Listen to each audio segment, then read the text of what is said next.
नमस्कार, स्वागत है आप सभी का द फैक्ट इंडिया पर और मैं हूं आपके साथ पूजा जादव।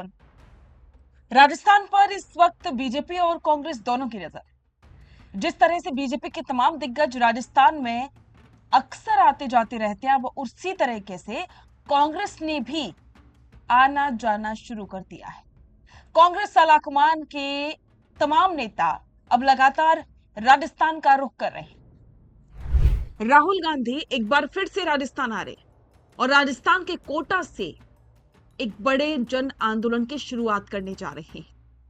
ये जन आंदोलन है युवाओं के लिए पेपर लीक को लेकर के, जो सरकार का रवैया है उसको लेकर के।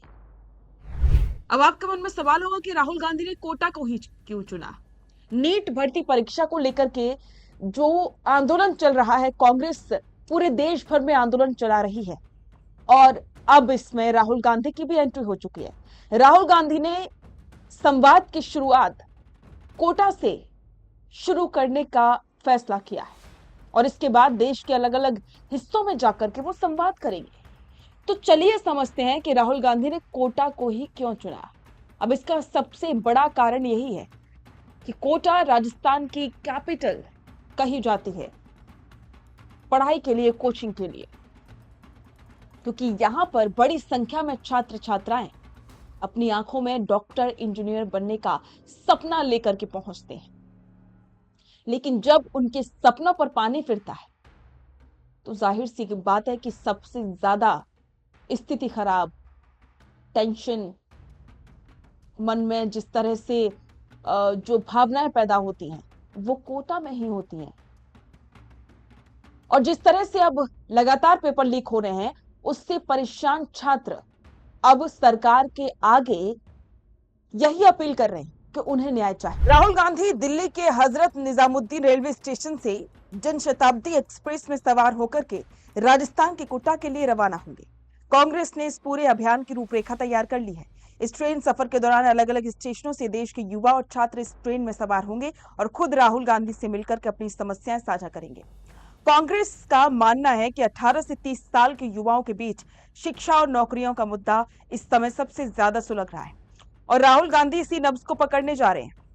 आपको बता दें कि राहुल गांधी ये अभियान सिर्फ हालिया नीट पेपर लीक या एनटीए की कमियों तक सीमित नहीं रहेगा।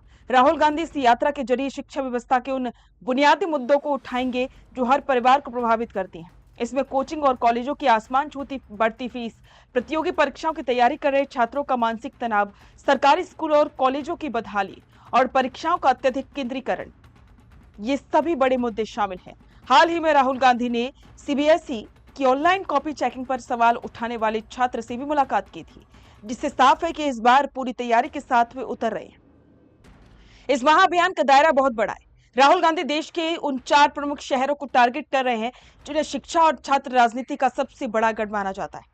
पहले चरण में 17 जून को कोटा से जैन जी छात्र आंदोलन की शुरुआत हो रही है।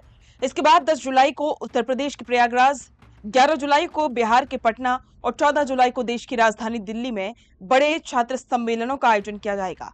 इन सम्मेलनों के जरिए राहुल गांधी देश के लाखों छात्रों, अभ्यर्थियों, शिक्षकों और शिक्षाविदों से आमने सामने संवाद करेंगे। राहुल गांधी ने अपने सोशल मीडिया पर भी लिखा है, हर पेपर लीक, हर रद्द परीक्षा युवाओं के सपनों पर हमला है। जब सरकार सुनने से इंकार कर दे तो हमें अपनी आवाज और बुलंद करनी होगी। विपक्ष का ये मास्टर स्ट्रोक मोदी सरकार के लिए संसद के आगामी सत्र के लिए एक बड़ी चुनौती बन सकता है। तो देखना होगा कि राहुल गांधी जिस टारगेट के साथ आगे बढ़ रहे हैं, जो वो लेकर के चल रहे हैं कि अगर वो ऐसा करेंगे तो देश के तमाम छात्रों को न्याय मिलेगा और इसके साथ अगर न्याय मिला तो कांग्रेस को उनका समर्थन मिलेगा। तो क्या जैन जी के सहारे राहुल गांधी बीजेपी का सामना कर पाएंगे? ये एक सबसे बड़ा सवाल है। तो इस पर आपके विचार कमेंट बॉक्स में साझा करें और बने रहें द फैक्ट इंडिया के साथ। रुकिए और जरा ध्यान से सुनिए। क्या आप हमारे इन खबरों से अपने व्यापार को भी बढ़ाना चाहते हैं? तो आप भी खबरों के दौरान इस तरह के एलिमेंट्स पर अपना विज्ञापन दे सकते हैं या फिर ऐसे खबर के 1 मिनट बाद अपना पूरा विज्ञापन डलवाएं, जो कि 8 लाख से ज्यादा सब्सक्राइबर्स और फॉलोअर्स वाले द फैक्ट इंडिया चैनल्स और पेजेस से राजस्थान के कोने कोने में पहुंचेगा और इससे आपका व्यापार, ब्रांड सब कुछ बढ़ेगा।